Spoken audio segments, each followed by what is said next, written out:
Good morning. Good morning. How are you doing? Just realised I'll get to the explanation in a minute. No hat. Can't be going with no hat. Uh, I didn't get. Okay. So first of all, I was going off to Essex yesterday to meet up with Steve Kerslake of Construction Sport. There's me and Steve right there. He's bigger than I remember. Makes me look like a tiny human. But yeah, had a long chat, and I do mean a long chat with Steve. Um, the podcast, I think, he's supposed to be out in around about. Let me think. Where are we today? It is the 9th, about 8 days. I'm fairly sure they said that it was going to come out about the 17th of this month. So look out for that. But yeah, we had a proper old chinwag. I don't know how they're going to cut it, but we were talking for a good 2.5 hours. So lots and lots of that. Lots to talk about mental health and demolition and construction and all of the things. So as a result of that, and I'm blaming Steve for this. As a result of that, didn't get back till late last night. Traffic on the M25 and what have you. Didn't get back, so didn't get to write today's morning monologue until this morning. I was literally putting the question of the day into my stream deck while I was going live. Hence the reason I didn't have a hat on. Hence the reason there was no light. Listen, if this show actually lasts the entire duration without something falling over, I'll be astounded. I've run no checks. I haven't checked my words. I haven't checked my buttons. I haven't checked the running order. Nothing. I'm winging it, as you can probably tell. Now, let me go back to the very beginning of the chat. So Dan Cullen was here at 9:21, saying, "Good morning, looking like another hot day." And I immediately went back. Now, this is as it turns out, I think this is probably an Anthony family expression. I said I was sweating like a dead donkey. It's one of my father's expressions. Actually, my father's expression, the full version was, "I am sweating like a dead donkey's penis." That's what he used to say when it was hot. Don't know where he got it from. And Dan came back quite rightly and says, "Do dead donkeys sweat?" My guess is they probably don't. Listen, my dad had a lot of expressions. None of them made any sense. None of them at all. And there's Dan, another day living the dream, chasing the nightmare, working with clowns, as is always the case. What have we got here? Gary Muirhead saying, "Good morning, everyone." We've got a great question of the day from Gary a bit later on.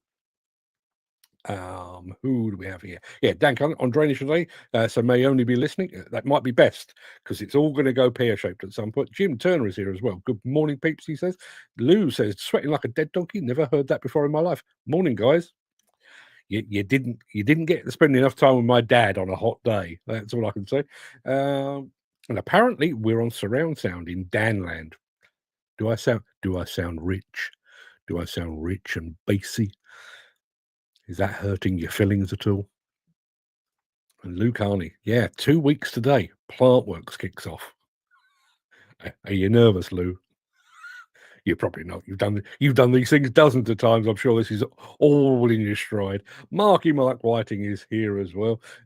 Jim Turner, more rabbit than Sainsbury's. Well, 2.5 hours, and we literally. Obviously, I record podcasts and interviews, and this really wasn't an interview. We just turned up, fired up the cameras, fired up the microphones, and we had a chat. And it was one of those just batting stuff backwards and forwards. What do you think of this? Or what I thought of that, and just batting it backwards and forwards. And they have a very good setup. I'll show it to you one more time. That doesn't really do it justice, but their studio, really well kitted out, proper like this, proper pucker microphones, proper cameras, proper lighting, and everything else.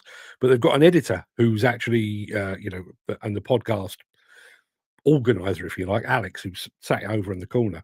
And when we finished, and we sort of came up for air and went, "I think that's probably covered everything." He said, "It's like 2 hours." It felt like about 10 minutes, which I guess is a good thing. Gary says, "Pity we're not doing the mystery machine just now. With Dan listening and not watching, we may have a chance." Yeah, we've got a replacement for that coming. Don't you worry. And incidentally, I wish I'd brought it into again, completely disorganized. I do have. I had a delivery while I was out and about yesterday. I've had a delivery of a goodie box from the fine folks at Caterpillar. There's some really nice stuff in there, but there's a 100th anniversary Caterpillar hat that I will be giving away and I really, really don't want to. It's a really nice hat, so look out for that. What was the other one? Our father used to say something about brown paper. Yeah, what's your brown paper? Not what's your game, or what are you up to? What's your brown paper? And do you know what? There are there are many things that I find sad about my father's demise. One of which is he never got to explain any of these things. Not entirely sure he knew what they meant, to be perfectly honest. Neil Bruce, all the way from New Zealand. I was about to say down under. Well, it's just up the road, but he's all the way from, yes, all the way from New Zealand. Jim Turner said, it's Redus. Redus? Really? Or Mithering Hut. Mithering's a real, it's something we don't say down this part of the world. We don't do mithering, but I've always admired a bit of a mither. Lou Carney says, no, not nervous. Excited? Yes, I'm sure you are. I'm sure you're watching the clock. Andy Thornton is present and correct. Morning, Andy. Thank you for being here. Gary says, sounds like a couple of old mates having a chat rather than an interview. Yeah, it really was. It really was. And I mean, there's not even, well, it's kind of an intro. I think he says something like, delighted to have Mark Anthony here. And then we just off and just two geezers having a natter. Even managed to wangle West Ham into it. He's an Arsenal fan. I can only take pity. That hat deserves to come to New Zealand. Oh boy, there's going to be hats up for grabs, Neil. Well, obviously on the 1000th show, we're going to be giving away a shit ton of stuff, which is on Monday next week. But we are that's going to be kind of the launch pad for our new Minute to Win It competition that we're going to be giving away. I can't move in here. In order to get in this office, you can't sit, but over like there, I literally have to climb over things to get into this seat. There's so much. I was going to say crap. It's not crap. There's some really good stuff in my office, but it's of no use to me. I'm sure it'll be use to you. Dan says, don't see me making plant works. Unfortunately, a few others have their days off. That's it. That is a damn shame. Hey, I'm sure the likes of Peter Haddock will deliver it to you in visual style, and Nick Drew will probably do likewise, and loads of other people as well. So look out for that. Even if you can't be there, I'm sure you can enjoy at least part of the experience. Anyway, people, I am going to start pressing buttons now. I've no idea if any of them are going to work. So if they don't, yeah, just make allowances. It's been a long day. It's been a long day. What is it? 10:09. Not good, is it? Lou Carney, good idea. Call in sick, yeah. But need someone to grab me hats. I'm sure there'll be plenty. Well, Dan, listen, even if you don't make plant works, there's hats aplenty to be had right here in the office. Chris Ford is here as well. Morning all. What is it with some lorry drivers? Think I'm about to swing. Think I'm about to swing from one. Don't, Chris, step away from the step back from the brink. Don't do it. I don't want the Rozzers turning up and carting you off mid-show. There you are. Jim Turner says, I'll put some Plantworks footage on my YouTube, Dan. There you are. You've even got your own video supplier. How good is that? Anyway, without further ado, let me roll the intro, post the question of the day, which I hope will work, and get this show on the road, starting with this.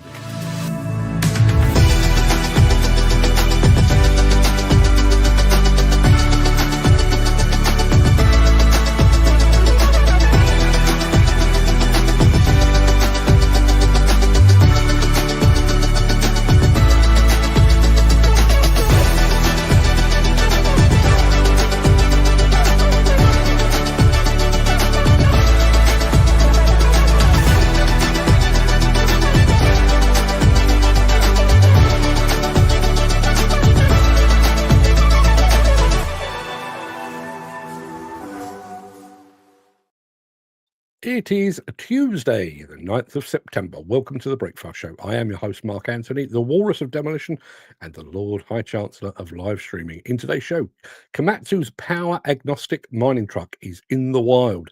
Then we've got a double dose of Down Under. First, we're going to see an awesome new Kobelco excavator with an offset boom. Sexy looking machine, that is.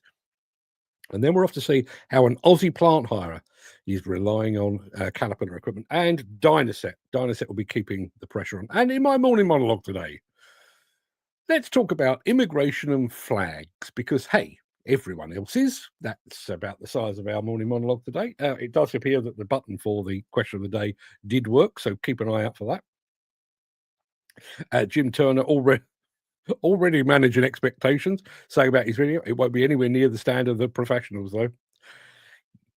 Listen, I've thoroughly, to be perfectly honest with you, Jim, I have to say I do seek out my video content to be a little more raw, particularly when it's equipment. I'm a big fan of your Liebherr and your Caterpillar and your Komatsu mini epics, but I actually quite like he is a bloke behind the levers of a machine filming what's going on around him. Quite like that. So don't put yourself down. Anyway, I'm going to try to remind you of the question of the day. I don't know if this is the right one. If it's not, I'll explain afterwards.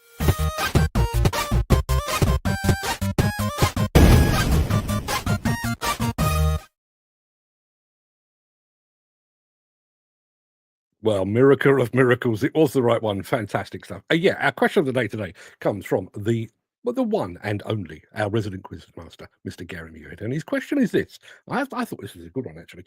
Who is the most joyful person you have ever met? Now, my mate, Nick Dean, makes me laugh more than anybody I've ever met. He's got quite a dry and silly sense of humour, but he makes me laugh a lot. But in terms of joyfulness, I'm the person that gets my vote, and he's been on this show, former IDE president, John Woodward. Yeah, John Woodward. He's one of those people that's always up, always smiling, can literally light up a room with his mere presence. And I distinctly remember the first time I ever met him. This was before he'd become IDE president. And I'd been invited to an IDE. It wasn't a seminar, it was actually a meeting. So, like behind the scenes, and there was maybe, 12, maybe 15 people, and they were all discussing intricacies of articles of association and qualifications. And it was really, really, really dry. Jesus, isn't this boring? And then John Woodward bowled in. And the mood of the entire meeting changed. So, most joyful person I've met, John Woodward. Anybody's got any on that?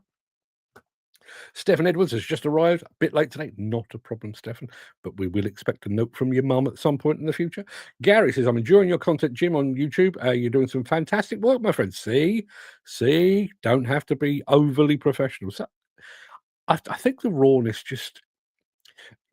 It goes back to what I was saying about my conversation with Steve Kerslake yesterday. Yes, I mean, he could have sent me some questions in advance. We could have pre-agreed what we're going to talk about. Let's discuss this. Let's not talk about that, and that kind of thing.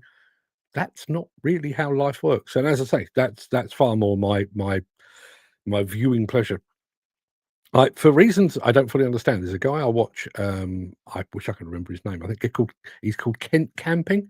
It's basically just a geezer, just a bloke who takes himself off camping, and he tries out new tents and he cooks a bit while he's out in the wild and chops down trees and stuff like that. Films himself, all largely handheld. His tent collapses from time to time. He's nearly set himself on fire a few times. I'd much rather have that than some fancy schmack. If I want to go and see cinema quality, guess what? I'll go to the cinema. If I want to watch, if I want to just sit there and relax in somebody's company, I'd much rather see raw, as it were. And there's Jim saying, cheers, Gary. Right. I've reminded you of the question of the day. I have done that.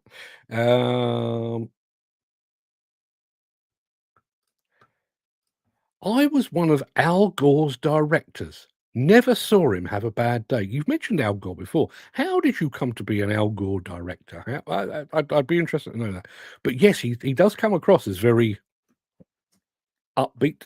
Even when he's clearly quite cheesed off about something, he does have that positive thing, doesn't he? Listen, as a terminally negative person, I do admire that in a person. So, anyway, should we crack on? I'm going to show you something from Komatsu in a moment. We've shown it to you before, but not moving. So stick around.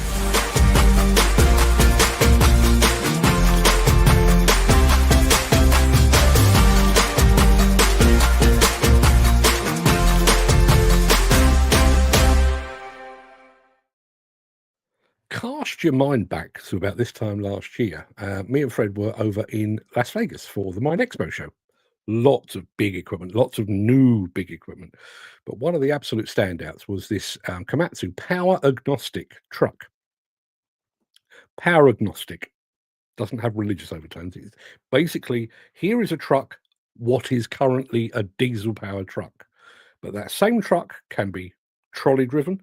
It can have an electric, a battery system installed. It can have a hydrogen fuel. Basically, you can have this truck whichever way you want it, with whatever filling takes your fancy. A bit like choosing your pizza down at your Pizza Hut, but you're choosing power systems. This is how it works. We are among the first to do this. This is the way forward for us to reach our goals. I think the power agnostic truck is very important for the mining industry. It's a step towards carbon reduction. So following the truck shown at Mine Expo now, currently we have a milestone in the project with Boliden, as we are now commissioning and doing the formal handover of the truck to start his first field trials here in Aitik mine site in Sweden. Right now we are in Gällivare. We are above the Arctic Circle. A mine that's located above the Arctic Circle. It's a perfect place to test it. Boliden is also one of the founding members of the GHG Alliance. There is also a strong direct collaboration with the engineering of Komatsu to support our development towards the sustainability goals we jointly have. The relationship between Komatsu and Boliden, we started cooperating on the truck side long ago. Since the beginning it was very clear that technology would be a very important of how the relationship was built.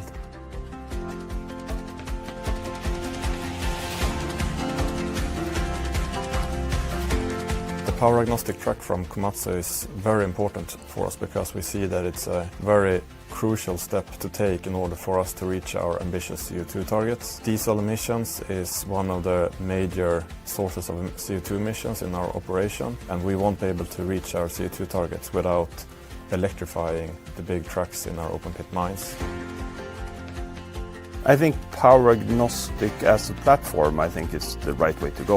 With a battery in the future would be a very good bridging solution to a cleaner way of mining. The Komatsu power agnostic truck will help us meet our goals when it comes to decarbonization, and I think that this is the way forward for us to reach our goals.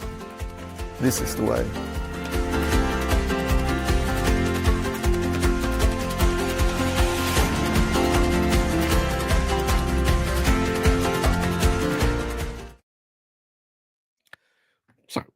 Loads going on in the chat while that was going on. I have to say, I think that's a fantastic machine. I wish it were a bit closer to home because I'd love to go and see it.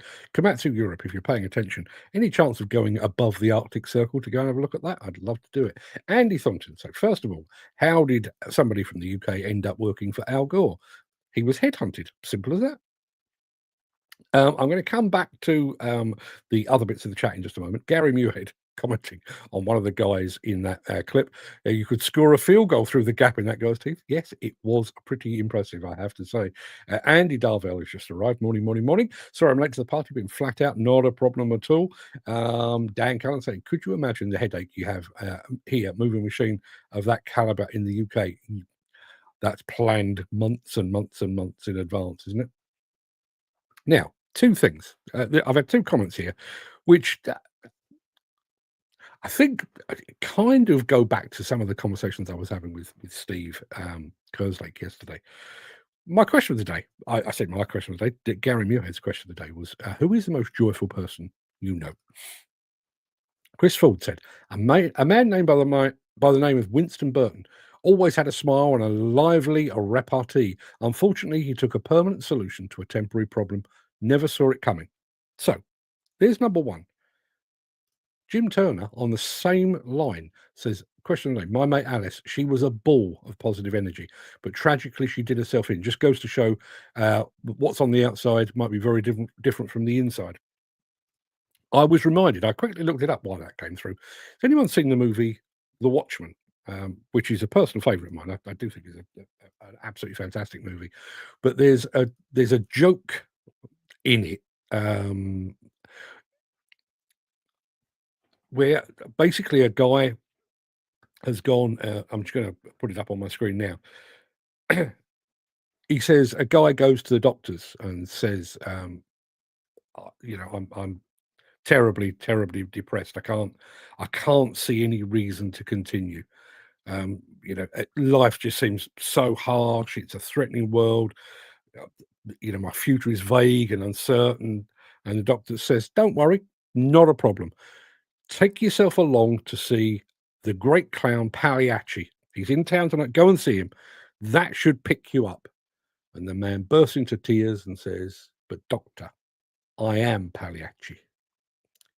Tears of a clown. You never really, I don't know, I'm getting all very profound this morning. You really don't know what's going on behind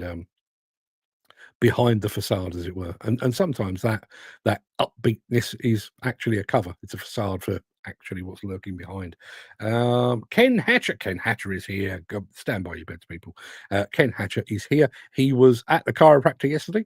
How are you? Are you upright? Are you fixed and mended? Are you bendy and flexible, Ken? Good to have you back. There was a little concern for you last night. Peter McKenna, who I don't think I've spotted in the chat yet, picked up on the fact that you'd been at the hospital and was very concerned for your well-being until I told him it was a chiropractic appointment. So, yeah, Peter, if you are listening, thank you for your concern, misplaced though it was. June Turner going back to his mate Alice. Sorry to put the show on a downer with my answer. God bless her. No, listen. It's all part of life's rich tapestry, and we are reflective of that rich tapestry here. Yeah, and listen, if one of the things I completely forgot to mention this to Steve yesterday, I am going to reach out to him today and say he should have a permanent, I don't know, advert or something on this show, so that every day you will be reminded of where to find a bit of sort of mental health support. One of the things that came out of that conversation yesterday, which I've never really given a huge amount of thought to. But having spoken about it at some length, my belief now is that, and I think Andy Thornton will probably back me up on this, I think the whole mental health problem that we have within this industry is not something we can expect or should expect to be fixed from the top down. I think this is one of those things that needs to be fixed from the bottom up. And if that's the case, then organizations like Construction Sport and the work that Andy Thornton's doing in the background, I think that becomes ever more valuable. So yeah, I'm going to reach out to Steve and see if he fancies a bit of that. Anyway, let's crack on, shall we? Let's get the show back on the road. We're going to have a quick word from our sponsors, as they say on proper telly.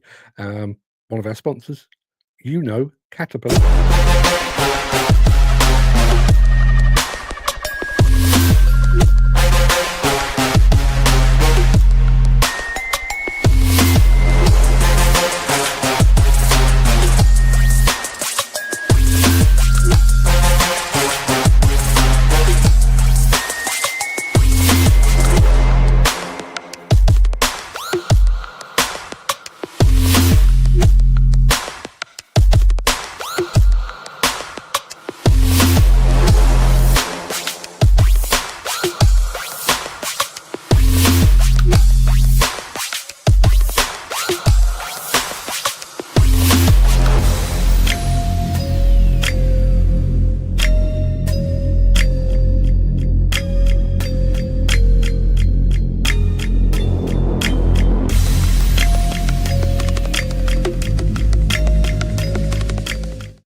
Thank you for that, Caterpillar. Love the music, by the way, mainly because I chose it. Going back to Andy Thornton, who says, I'm not pretending to be an expert, but people who have come to terms with such a final decision are no longer fighting the decision and therefore can sometimes present a happy persona. I wonder if it's that. And I'm sure you've done way more homework on this. But there's also another thing which I only discovered recently with the death of my father-in-law. He was very, very ill, and he'd been in hospital for probably 5 or 6 weeks, I guess. And we were, me and my other half were going to see him on a daily basis. My mother-in-law is not particularly mobile. She has MS and not particularly mobile. So we were basically doing the visits. That's how it all fell. Anyway, one evening my wife was going out. So I dropped her off where she was going, and then I went and visited my father-in-law. And he'd been a bit down and clearly uncomfortable, in a bit of pain and everything else. I walked in, and it was like somebody had turned the switch, and he was full of the joys. Chatting, how's the football going? What's this? What's that? Can you go and grab? We had a proper old chinwag for about half an hour. Anyway, picked my other half up and said, I went to see you, Dad. And she went, oh, that's nice of you. Well done. I had nothing better to do.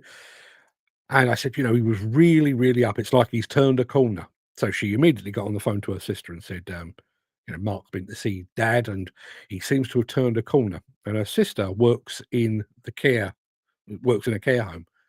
And she went, oh, apparently there is a thing which medical and care professionals are aware of that they refer to as the surge.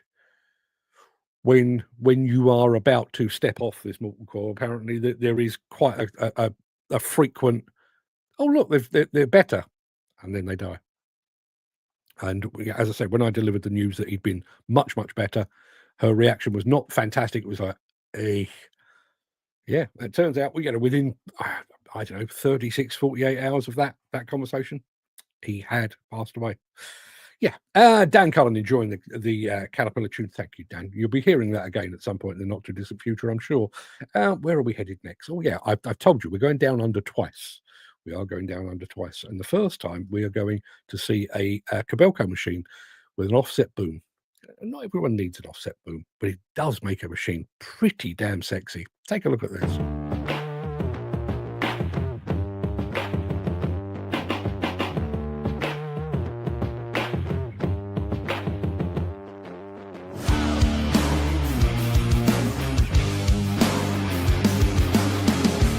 I'm Eli from PGS Contracting. It's a family-owned and operated business in Bundaberg. It first started in 1995. Dad just started with a ute and a phone and just worked his way up from there. We're in the civil construction industry. We do a lot of subdivision work. We also do earthworks and little small private jobs. We've now currently got 5 Kobelco excavators.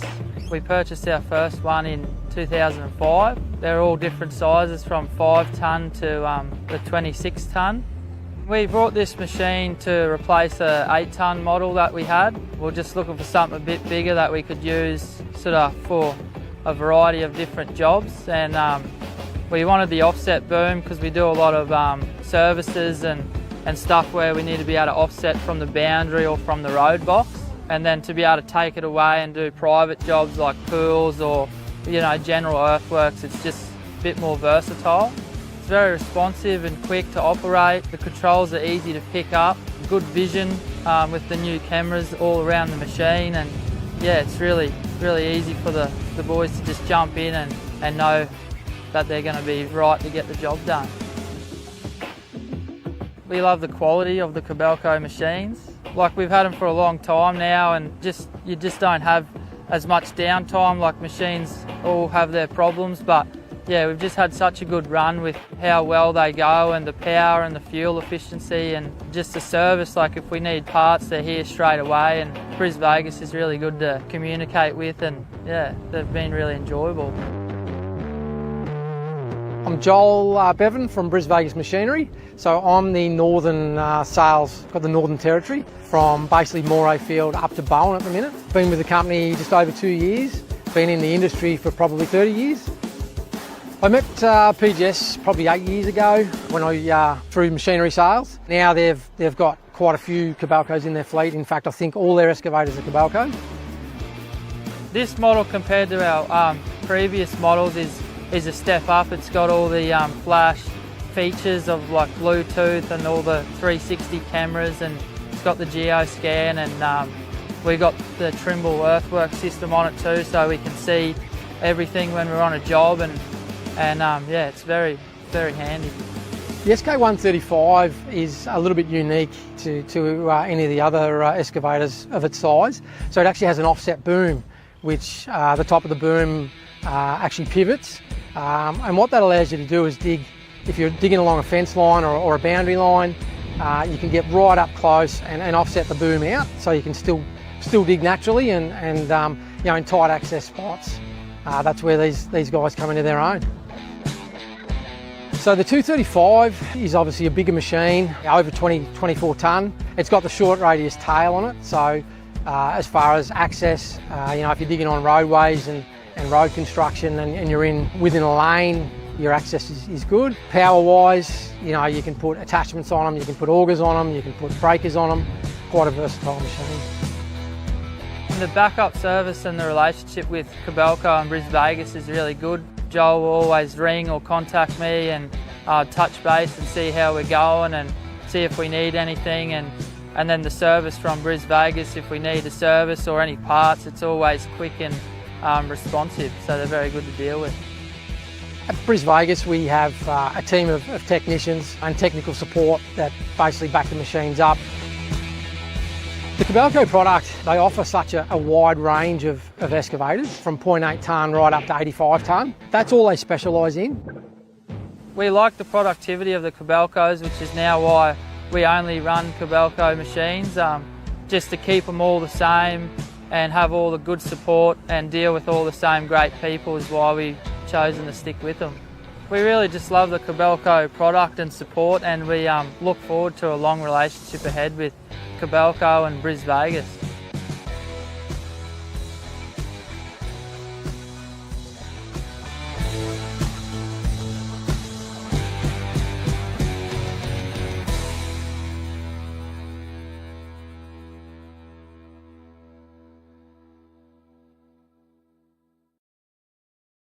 When your logo is the same colour as the ocean. Not bad, eh?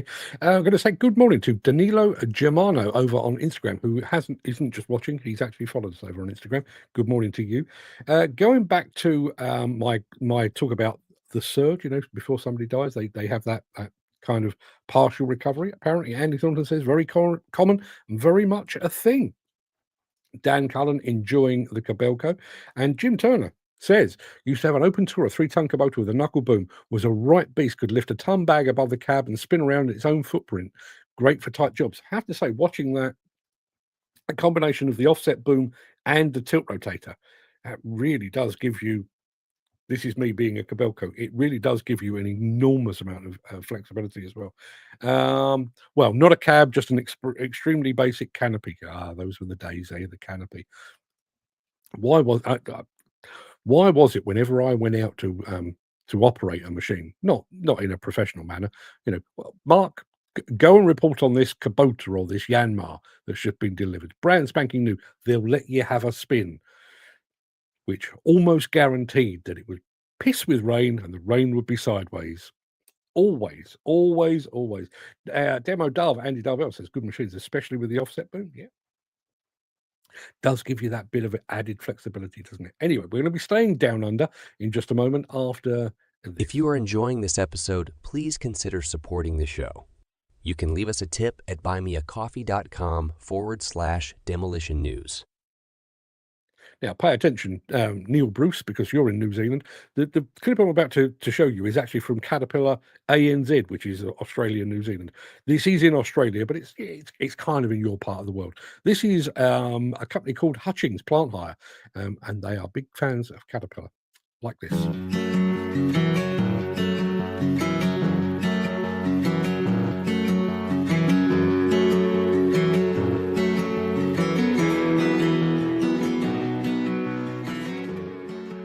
Hi, my name's Mark Hutchings. I'm from Hutchings Plant Hire in Beaufort. We're here at Lake Goldsmith Steam Rally today, helping celebrate 100 years of Caterpillar. We're here with ACMOC Chapter 19 here in Victoria. Yeah, celebrating 100 years of Cat with a few of our toys out and about.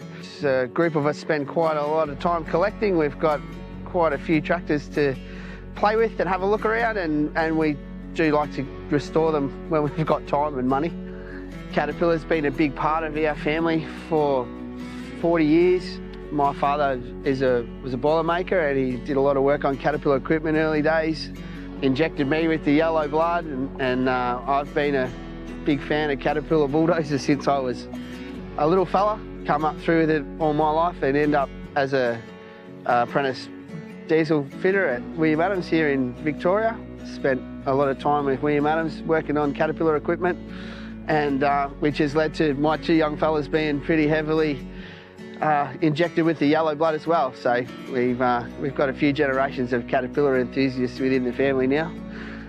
Hi, my name's Benji and I'm only 9 now, but when I get older I would like to help Dad and grow the business bigger than it is now. Hi, my name is Thomas. Recently I was pretty lucky. I got to go on the TV show Hard Quiz for Kids, and my special subject was Caterpillar machinery. I had to do this question where I had to put the model machines next to the model number, and I ended up getting the question right and coming second overall. For the uninitiated, ACMOC is the Antique Caterpillar Machinery Owners Club. They're based in America, and we're a subsidiary chapter out here in Australia. As a group of collectors, we get together and run a chapter of the club. So we do lots of our own little get-togethers and rallies, and we have our facility here at Lake Goldsmith as our home base. In our collection here at Lake Goldsmith, we've got a little bit of everything. As far as Caterpillar is concerned, everything from stationary engines, obviously crawlers and bulldozers, graders. We have some drawn towed scoops, traxcavators. We have quite a big collection of stuff involved around the Caterpillar brand. Yeah, Jamie Hutchings from Hutchings Plant Hire and Earth Moving in Beaufort, and I've been around cat gear for a long time now. Probably the first one I operated was a 12E grader, and then progressed to D6C, D5s, and then the first cat I owned was a 12G grader. That was really good. That started off going home clean then, no worries, and reliable.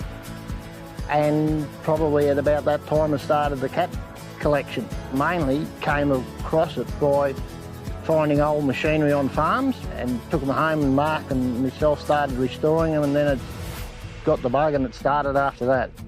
And I'd taken a step back. To get north of 70, you start to do those things.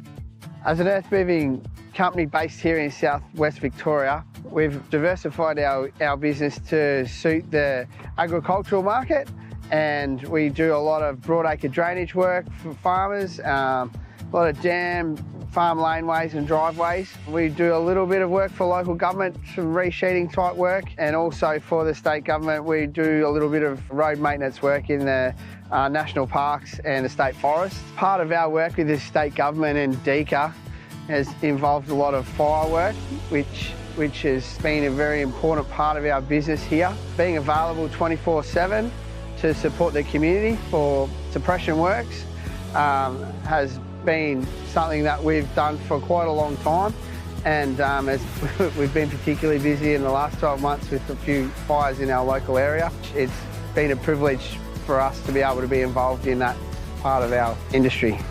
Currently in our fleet at Hutchings Plant Hire we have 6 bits of Caterpillar equipment, and we have 2 part-time staff, which helps us keep everything up and going. The appeal for Caterpillar equipment for us is the support we get from our local dealership, their parts availability system, the help we can get over the phone, and the service is second to none. In the 20 years I've been in the industry, one of the biggest advantages we've seen in our business has been the implementation of GPS across a few of our machines. The works that we do involve very small tolerances in large areas, and the efficiency that GPS can bring to that operation has been a real big game changer for us. Privileged to help Caterpillar celebrate their 100-year anniversary, and just as Caterpillar are looking forward to the next 100 years, I'm looking forward to my boys coming into the business and continuing our growth and continuing our great relationship with our local dealer William Adams and Caterpillar along the journey.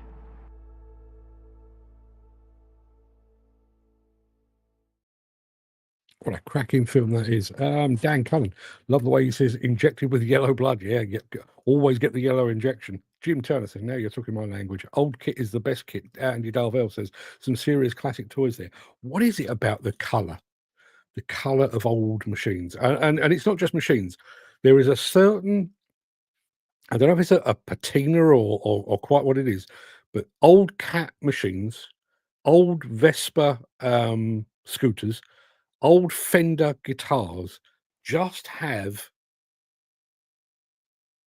a hue, a color. I don't know what it is, but there's just listen. I love me some new Cat equipment. I love me some new Kobelco, Komatsu, Volvo Hitachi equipment.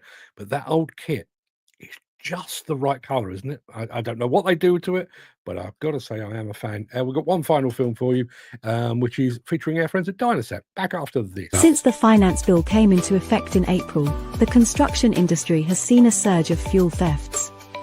The rising cost of living has placed an additional risk of theft by employees and contractors, as well as opportunistic thieves. By using diesel dye and placing warnings of its use, you are sending a clear message that this is your fuel.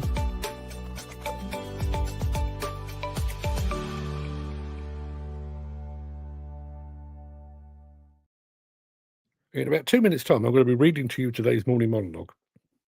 It'll be only the second time I've read it. Normally, I write these things the day before and then get up the following morning, read it again, make some changes, read it again, make a few more changes, and sometimes read it again and make even more changes. I've written it once and I've read it once. I hope it makes sense. I promise you one final film featuring Dynaset. Here's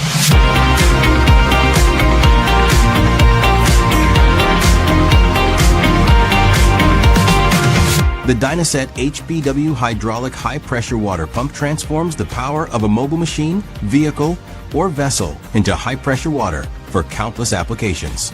With a wide range of models available, the HPW pump is designed to adapt to diverse industry needs. The new EPW electric high-pressure water pump range is designed to deliver efficient and reliable power for a wide variety of work environments and industries. These pumps convert electric power into high-pressure water and are available in two distinct ranges: DC pumps for mobile use and AC pumps for static applications. With minimal water consumption and unmatched power to size ratio, the pump delivers efficient and powerful performance in a compact design. The applications are vast, from power washing machinery, vehicles, and public spaces to dust suppression in street cleaning, mining, and demolition sites. It excels in hydro-scaling, graffiti removal, water jetting, high-pressure cutting, firefighting, subsea operations, and much more.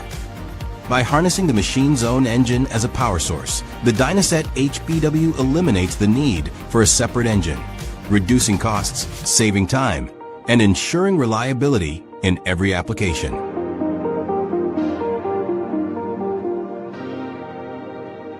Dynaset, partner of your machine. Dynaset keeping the pressure, and Chris Ford is on his way out the door. Sorry, boys. Back to the grind. Catch you all tomorrow, God willing. I'm sure he will be willing. And also lorry drivers willing as well. Gary Muirhead. Gary said this. He used to love the old Cat logo from the old days. Who remembers Shake Hands with Danger, the safety video from Caterpillar? I remember it very well. What I can't quite place in my head that I remember watching one where they have effectively like an old dozer stroke tractor race, up and down, and a guy is actually thrown completely off the machine. I don't know if that's Shake Hands with Danger or whether it's another one, but you have reminded me. If I remember rightly, that Shake Hands with Danger is about 20 minutes long.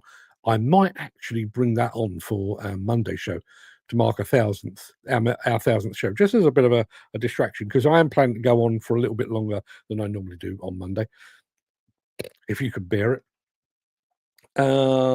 Andy Thornton saying patina. Yeah, is it patina or was it the colour they started with? Is it a combination of the two? And I always think that as I say, a Vespa. I'd love a Vespa. I really would love a Vespa or a Lambretta or something like that. But I'd want an old one, ideally an old green one. You know, that faded green color. And there's a Fender guitar. I don't even play guitar, but there's a Fender guitar. My son is not a Fender fan at all. He is a Gibson Les Paul guitar fan, not a Fender fan at all. But that pale green Fender guitar, just lovely. Anywho, people, I'm getting nervous now because I'm going to do this morning monologue that I've not had a chance to really have a look at. So that's about it for the main part of this morning's show. I'm going to roll the outro in just a second before leaping gazelle-like over into my morning monologue. If you can't stick around for that, then please do stay safe. Look after yourself, your family, your friends, and your colleagues. I hope to see you again very soon. But if you do have the time and the inclination, and if you're prepared to listen to a man going very, very wrong, I'll see you after this.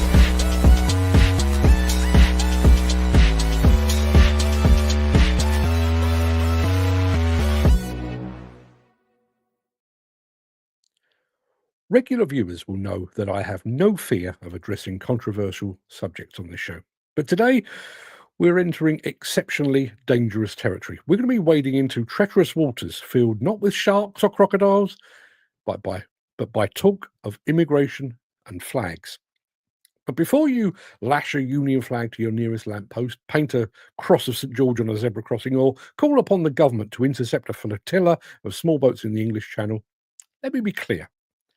The immigrants I'd like to talk about are the legal ones, the ones we need, the ones that come in through the front door during the day and not on small inflatable boats during the dead of night.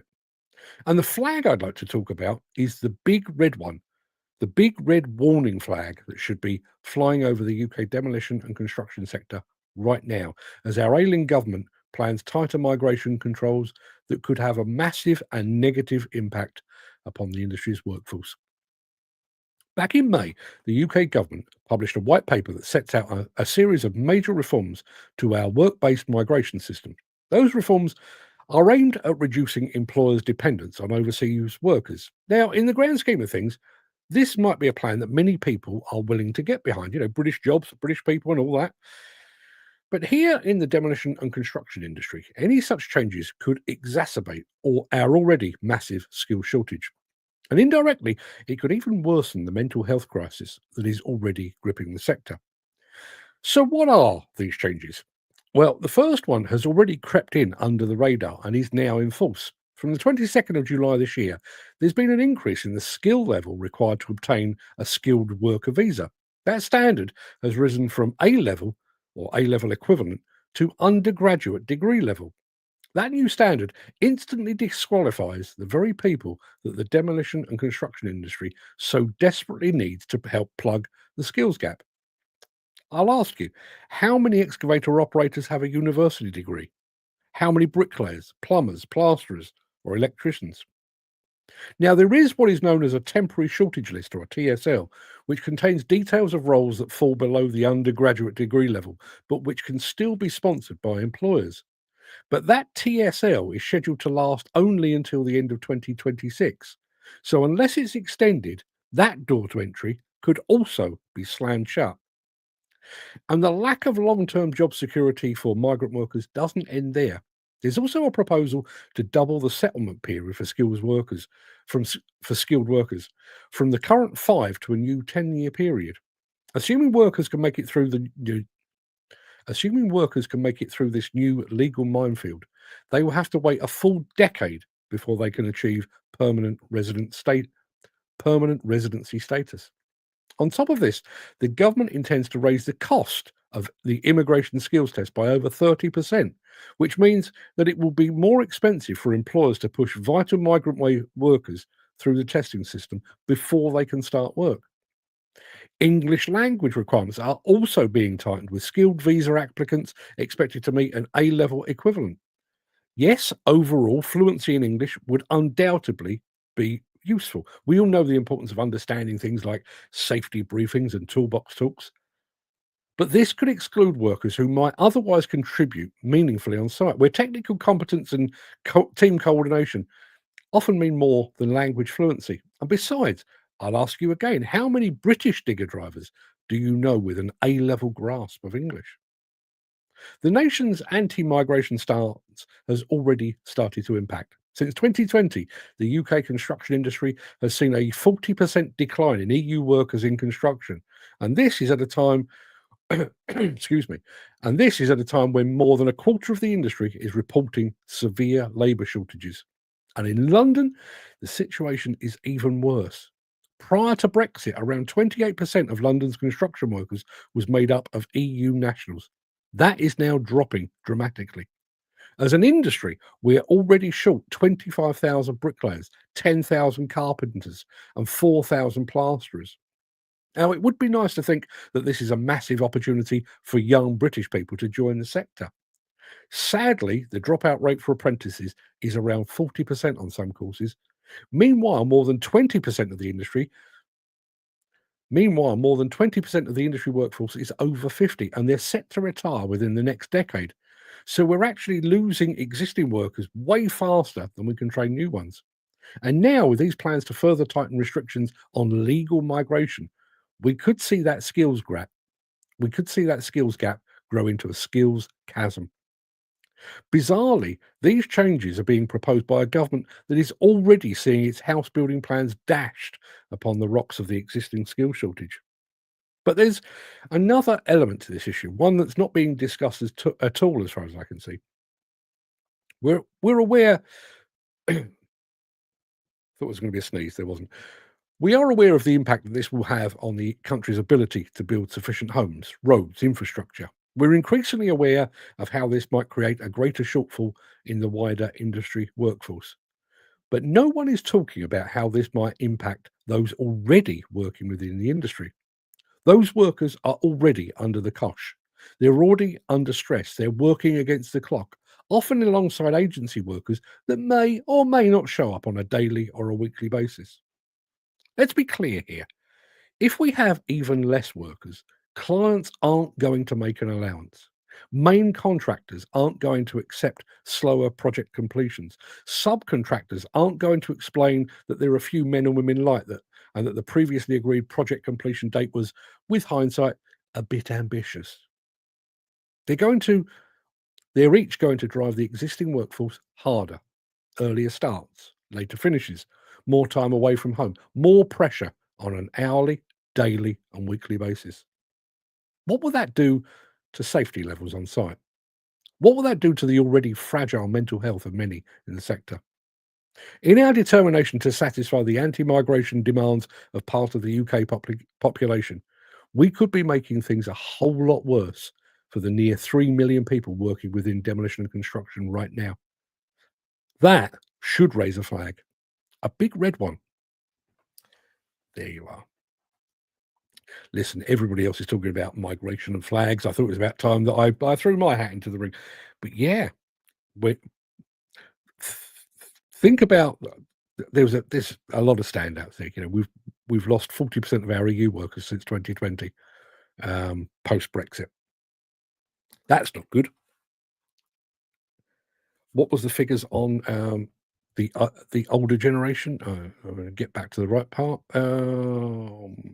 20% of the industry is over 50, going to be retiring within the next decade, sooner if we change rules like we did with the CSCS grandfather rights. And around 40% of our apprentices don't make it all the way through the course. Anybody else see the problem here? And this is a subject, Jim, I'm kind of talking specifically to you here. You said something the other day which really did ring very, very true about Nigel Farage and reform and all of that stuff, about how they don't necessarily need to be in power to influence. Here you are.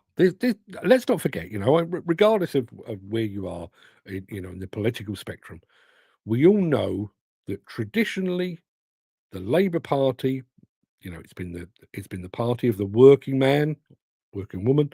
It's also been very, very migration friendly, maybe too friendly, some would argue, but that's always been its shtick. That, you know, they are welcoming to those from outside, and we are. Let me reiterate here. We are talking about legal migration here, those coming through the front door. And because of the presence of Nigel Farage, because of the rise in influence of Reform and UKIP before them, we have now got a Labour government, which is already flailing about quite a bit anyway. They are now offering or proposing to make changes that will make it harder for EU nationals to come here to work. It's not good. It's not good. You'll see from the thumbnail when this actually goes live in about 5 minutes' time. I've got a site just filled with empty hard hats. That's what we're talking about. I do need to say this very. I'm not going to try and. I'll give it a go. We've had a message from Instagram from somebody called Giosidin Ravshano, who says Shalom from Uzbekistan. Uzbekistan, my friend, you may be you're the first one I'm aware of. You may actually be our first viewer from Uzbekistan, so welcome and shalom to you as well. And I do want to say very quickly, Construction Sport, who I was with yesterday, are watching over on Instagram as well. Steve, if that's you, I'll come back to you later today because I do have an idea for you, and it won't cost you a dime. You'll be pleased to know. Jim Turner says, Reform are the only party that's talking of ramping up practical skills in schools to get more trades in work. Okay. I wasn't aware of that. Listen, I can't keep my eye on everything. And Jim, if you're saying that, your word is good enough for me. That may well be the case. We are, let me think, where are we? 2025. The next election is not until, off the top of my head, 2028. I think it's 28. So imagine that let's imagine, Keir Starmer really screws things up. And in 2028, Nigel Farage marches proudly into number 10 Downing Street to become our Prime Minister. So that's 2028. It's 4 years' time. How many of our older workers will have already packed up and gone home by then because they're at retirement age? Now, let's say that he, as I say, he swoops in and he appoints somebody in charge of education, and they immediately say, right, from henceforth, literally from the 9th of September 2028, we are going to promote practical skills in schools. Obviously, that won't happen overnight. There will need to be some systemic changes that make that happen. But let's be really kind. Let's say that they can turn that around by that Christmas. So we've lost the coming 4 years. But, Nigel Farage, man of the people, he swoops into power and he makes that change immediately. So you've then got to take young people from 11 years old, 12, 13, 14, 15, 16, probably 17, probably 18 as well, to give them the requisite practical skills to then send them out into the workforce. Anybody else seeing a problem with that? That's a decade away. Okay, that's the first problem. It's a decade away when, as the figures suggest, we've already lost 20% of our workforce. I've said this a lot, but we're not just losing skills of those that are retiring. We're losing their mentorship and their influence. So even if Nigel Farage sweeps into power, creates a whole new generation of highly practical young people who are good with their hands and they're ready to go and work on site, and they walk on site, who is going to show them the actual ropes? I don't mean you've passed a qualification, you are now a carpenter or a plumber or an electrician or an excavator operator. Who is going to show you how to work on site, how to be part of a team, how to look after your machine, how to look after your fellow workers. Who is going to do that when all of the old stages of the industry have already thrown in the towel and they're now sat there watching daytime TV with their feet up? Who's going to do that? Andy Thornton says, "You have my respect, Mark." Wow. I kind of thought that went without saying. You inspired me to try writing monologues to get my ideas out. What you do is not easy. Shucks. Andy, what I would say is, I wouldn't say it's easy. It does require a bit of concentration, but when you have been writing daily for 35 years, I have to say it comes a lot easier than other things that I do. But yeah, the biggest thing for me, just to go off slightly at a tangent here, the biggest thing for me is inspiration, and I saw that thing about further curbs on migration. It's time to coincide with the outcry about illegal migration. It's one of those. Oh, okay, yeah, there you are, and the idea starts to form in your head, and there we are. Andy Thornton says, typical government, people complain about people slipping through the back door. So what they do is put an extra lock on the front door. Yeah. It's a weird comparison to draw, but you go back to the 70s and 80s when we had a fairly significant problem with football hooliganism. So what did we do? We did away with stands. We put in all-seater stadiums. We took alcohol sales completely out of stadiums, which is fine. And listen, when I go to the London Stadium, I've got a nice comfy chair and everything else. But I could have a beer or two at halftime and not go on a rampage. I didn't get lagered up and go and fight with a rival fan. I just had a couple of beers and watched the football. So I was penalised because of the issues with others.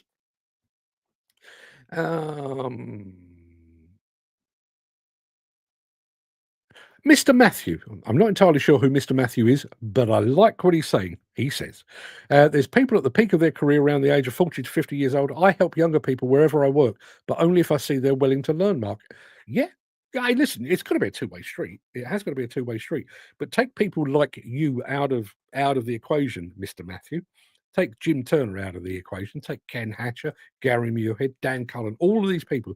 Take those out of the equation. Somebody may have come through the reform school, not the reform school, the reform education system. They may have come out. Oh, it's Matt Thackeray. Sorry, Mark. Matt, I didn't realise that was you. Matt Thackeray. Good morning to you, mate. Good of you to be here.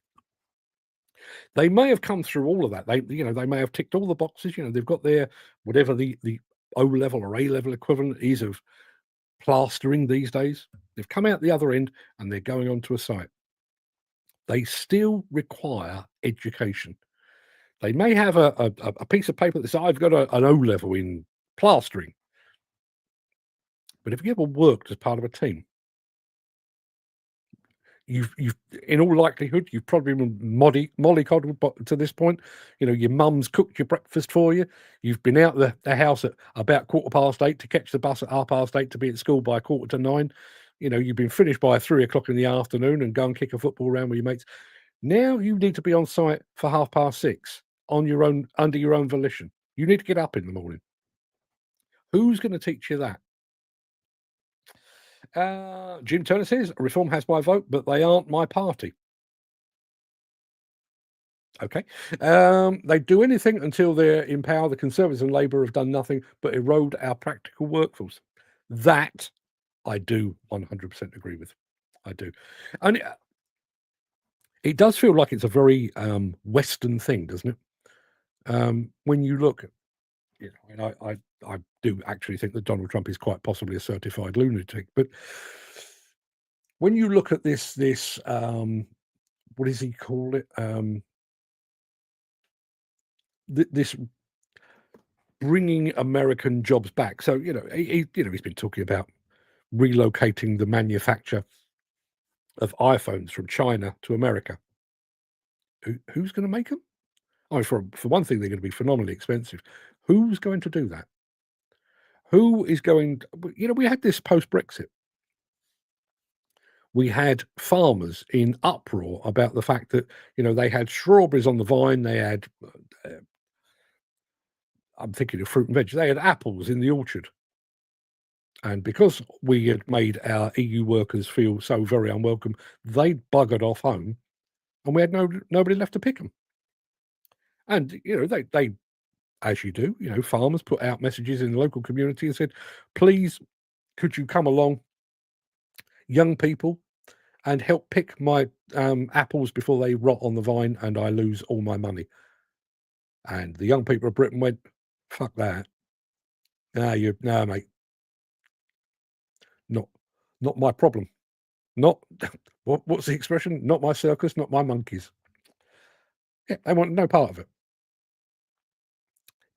Even if, as seems somewhat likely these days, even if reform does do as it says on the tin, reform the education system, is that going to be a fix? Is it going to be a fix in time? Is it going to be a fix at all? Matt Thackeray just said, my son's 16, he's just started with a construction company. He's getting on really well. Congratulations to him. Congratulations to him. If you'd like to name his name, I'm more than happy to shout him out. Jim Turner says, Ben Habib has my support, but I don't think he has time to become an election-winning party.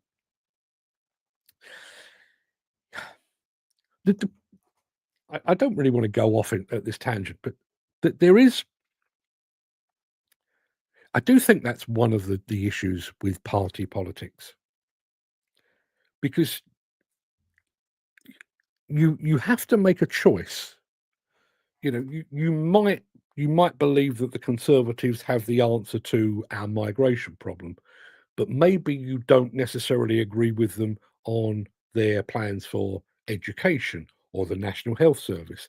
But then you've got the Labour Party, who are very, very pro the working man, very, very pro the National Health Service, but they're a bit loosey-goosey on the whole migration thing.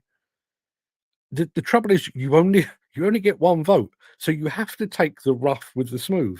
And unfortunately, I get the very distinct impression over the past, certainly the last 15, 16, maybe even 20 years. Probably even going back to David Cameron. When was David Cameron? 2016 or thereabouts? It does feel like we've had a lot of rough and not a great deal of smooth. And in that period, I never. There's no way I'll remember them all, but Cameron, Theresa May, Liz Truss, Boris Johnson, Rishi Sunak, and Keir Starmer. I think I've got them all. 6 prime ministers. Has any one of them done anything that you go, see that? Yeah, that person will go down in history for that?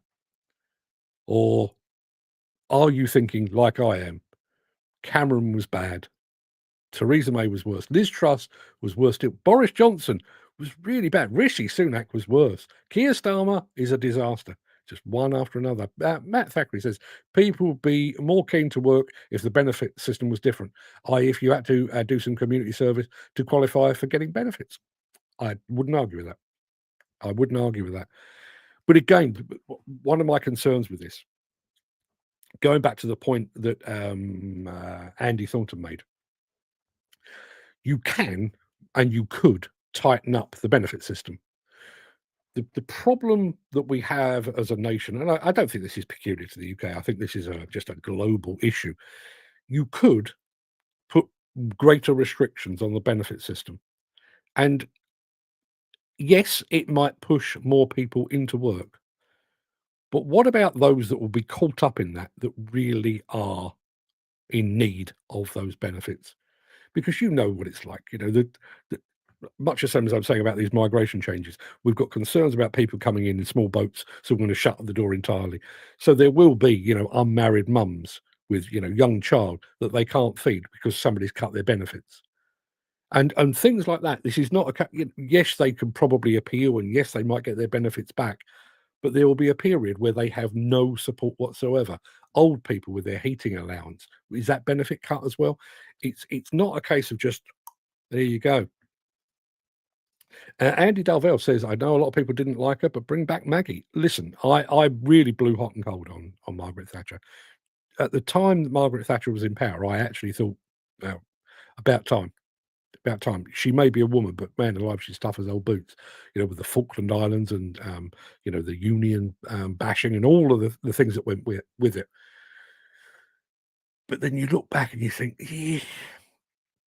yeah, there was a bit of good. She did stand up for the nation and everything else, but there was quite a bit of bad as well. And I do wonder, listen, I was very much with her on the union bashing, having been a member of 2 unions and hated every minute of it. I was very much with her on the bashing of the unions and basically taking their teeth out and rendering them completely toothless. Would the construction industry and demolition industry of today be in such a parlous state if there were a union to stand up for us? My personal feeling is it probably wouldn't be. Jim Turner says Labour used to be the pro the working man. Now they're pro the non-working man. Yeah, it's hard to argue with that. It is hard to argue with that. Stop paying folk to do nothing, then people will gladly go to work. I bet not all of them would, but yeah, we have made it far too easy to not do anything. And listen, I know people that have, they will literally do the math. I could go to work for 40 hours a week and I would get, I'm easy math, I could get 500 quid, or I could stay at home and get 480 quid. By the time you factored in my bus fare and my train fare and something for lunch, it's not worth it. I'll stay where I am. As I say, I'm making the figures up as I go along, but yeah. Every civilization needs rich and poor. We aren't communists, and folk need something to strive for. I can't argue with that, but maybe it's an age thing. Maybe I'm speaking as a 60-year-old now. What are we actually striving for? Beyond the relative financial freedom and comfort, what are we actually striving for? I've got no desire for a bigger house. I don't particularly want a Porsche on the front drive. I'd like to be able to travel a little bit, but that's not what drives me. I mean, the thing that gets me here every day is basically this is what I do. This is kind of a thing that I do. And even if I wasn't being paid, I'd probably end up doing it anyway. It seems a bit odd that we need that kind of determination for. I said to my wife the other night, wouldn't it be marvelous if, as an individual, you could declare independence? If you could just say, yeah, all right, listen, I'm done with you lot. You lot in 10 Downing Street, you're an absolute shower. Off with you. I will declare my own independence. This little house here with me and my wife and my 2 kids and my dog. This is the People's Republic of Mark Antony. We don't abide by your rules. We abide by our own. We're not going to invade next door. We're not going to impose restrictions on people coming in for a cup of tea or anything like that. But we're just going to do our own thing. And you leave us alone and we'll leave you alone and we'll all get on with our lives. Sadly, I've looked into it. That's not an option. Jim Turner says, I never blame the individual. It's always the government's fault. Whoever you go vote for, the government always gets in, doesn't it? And it goes, as I say, it goes back to this notion of not just the 2-party system, which I don't think is particularly good anyway. But if you ever bother, and trust me, if ever you're struggling for sleep, this is a great way to cure it. Have a read of a government manifesto or a political party's manifesto, and you think, 2 or 3 pages in, you think, well, bugger me, that's exactly what I think. That's fantastic. You get to page 4 and you think, well, not so sure about that. But you get to page 5 and you think, that's fucking mad. What are you talking about? You get to page 6, you're like, are these people mental? And yet you end up voting for the manifesto as a whole. And let's be honest, even if you do vote for the manifesto as a whole, they're not going to do it. It's just the thing they say. Matt Thackeray says there is a way to claim independence. I know someone that's done it. It's complicated. It starts with your birth certificate and a contract between you and the government. I'm looking that up after this.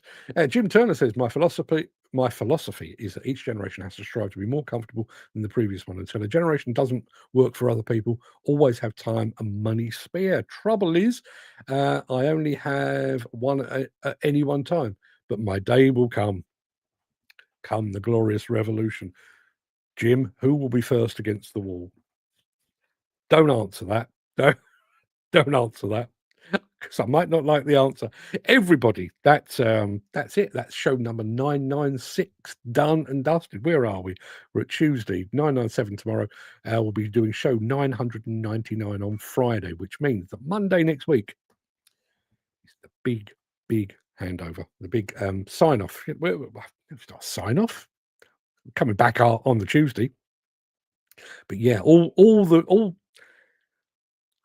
tone of the show will not change, but all of the familiar features, like, you know, the bit before the monologue, the news, the intro, and all that, all changed. We're going to have a new game to play and all manner of other stuff. I hope you can find the time. I shall return tomorrow. Hopefully, I'll have a bit more time to write a monologue that will actually make sense this time. We shall see. Until then, everybody have a fine and splendid day. I'm off to check out how I declare independence. I'll see you tomorrow. If you are enjoying this episode, please consider supporting the show. You can leave us a tip at buymeacoffee.com/demolition news.